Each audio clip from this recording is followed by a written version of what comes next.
नमस्कार, आप देख रहे हैं एनपी न्यूज़ मेट्रो। मैं हूं सरिता सहानी और आज हम बात करने वाले हैं एक ऐसे विषय पर जो आजकल हर एक दूसरे व्यक्ति को प्रभावित कर रहा है, कोलेस्ट्रॉल। आज हम समझेंगे कोलेस्ट्रॉल को आयुर्वेद के दृष्टिकोण से। इस विषय पर प्रकाश डालने के लिए हमारे साथ मौजूद है आयुर्वेदिक डॉक्टर रामप्रीत शर्मा जी, जो कई वर्षों से आयुर्वेद के क्षेत्र में सेवा दे रहे हैं। स्वागत है आपका डॉक्टर साहब। सबसे पहले हम ये जानना चाहते हैं कि कोलेस्ट्रॉल को आयुर्वेद किस रूप में देखता है? क्या इसका कोई स्पेसिफिक कंसेप्ट है? देखिए, आयुर्वेद के अगर माध्यम से हम देखें कोलेस्ट्रॉल, तो उसको हम सीधा हार्ट से देखते हैं, हृदय की गति से देखते हैं। और जो नसों में खून के बहाव को है, कई बार वसा जो है नसों में जमा हो जाता है, मेन हम उसी को कोलेस्ट्रॉल बोलते हैं। तो आयुर्वेद में सबसे पहले बताया भी गया है, अगर पेट सफा है तो रोग दफा है।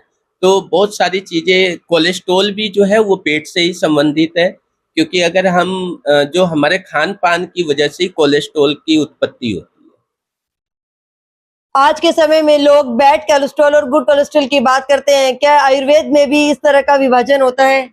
नहीं, देखिए, आयुर्वेद में ऐसा कोई विभाजन नहीं होता है। जो तकलीफ हमें हो गई है, तो उसमें बैड या गुड का तो कोई मानने ही नहीं है। तकलीफ तो हमें है ही, कोलेस्ट्रॉल हुआ है।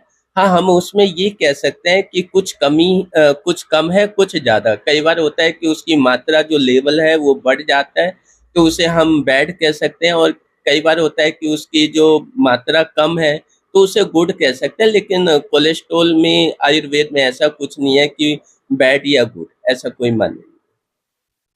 आपके अनुभव में कोलेस्ट्रॉल बढ़ने का मुख्य कारण क्या है? क्या यह सिर्फ आहार से संबंधित है या इससे मानसिक स्थिति भी प्रभावित होती है?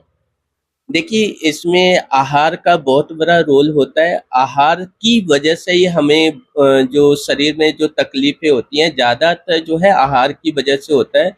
और उसके कारण जो तकलीफ़ हमें हो जाता है, तो उसकी वजह से जो मानसिक स्थिति पे प्रभाव पड़ता है। अगर हम देखें कि मान लो कि हमें बुखार ही हो गया, तो उसका सीधा असर जो है मानसिक स्थिति पे जाता है कि हमें बार-बार ये लगता है कि अच्छा, बुखार हो गया या कोई तकलीफ हो गई, तो कहीं न कहीं कोई भी तकलीफ हो तो उसका मानसिक स्थिति पे असर पड़ता ही है। औषधियों इस कोलेस्ट्रॉल में कौन-सी ऐसी औषधियाँ प्रभावी मानी जाती हैं? देखिए, मेरे अनुसार मैं अपनी राय देना चाहूँगा कि जो मैं अपने मरीज़ों को देता हूँ, उसमें हम महर्षि आयुर्वेदा का लिपोमैप है, जो हम 2-2 गोली सुबह-शाम देते हैं, खाली पेट देते हैं उसे। उसके बाद हम अर्जुना रिस्ट सांडू कंपनी का है, जो तकलीफ़ के अनुसार देते हैं। तो मैं ज़्यादातर कोशिश करता हूँ कि इसी को देता हूँ, और मेरे पेशेंट उससे बहुत रिकवरिंग हो गए हैं। तो हर डॉक्टर की, हर वैद्य की अलग सलाह हो सकती है, लेकिन मेरे जो पेशेंट हैं, मैं ये इस्तेमाल करता हूँ, उसका बहुत अच्छा मुझे प्रभाव मिला है। डॉक्टर साहब, आखिरी प्रश्न ये है कि आम जनता को आप क्या संदेश देना चाहेंगे? कोलेस्ट्रॉल जैसे लाइफस्टाइल रोग से बचना चाहते हैं।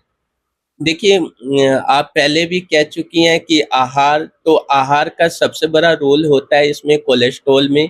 क्योंकि अगर आप मैदा ले रहे हैं, चिकनाहट की चीज़ें ले रहे हैं, बहुत ज़्यादा मांस ले रहे हैं, या फिर चाउमीन, मोमोस है, या आप बहुत ज़्यादा घरेलू खाना न खा के आप होटल में खा रहे हैं, ढाबे पे खा रहे हैं, बाहर का खाना खा रहे हैं, तो ज़्यादातर इसके कारण यही है।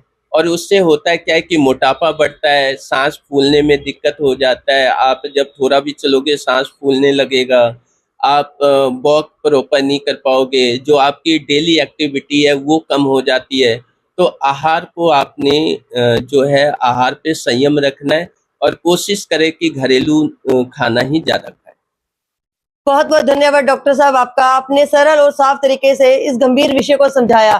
तो दोस्तों, आज के लिए बस इतना ही। स्वस्थ रहिए, सुरक्षित रहिए। मैं हूँ सरिता साहनी। मिलते हैं अगले एपिसोड में एक नए विषय के साथ।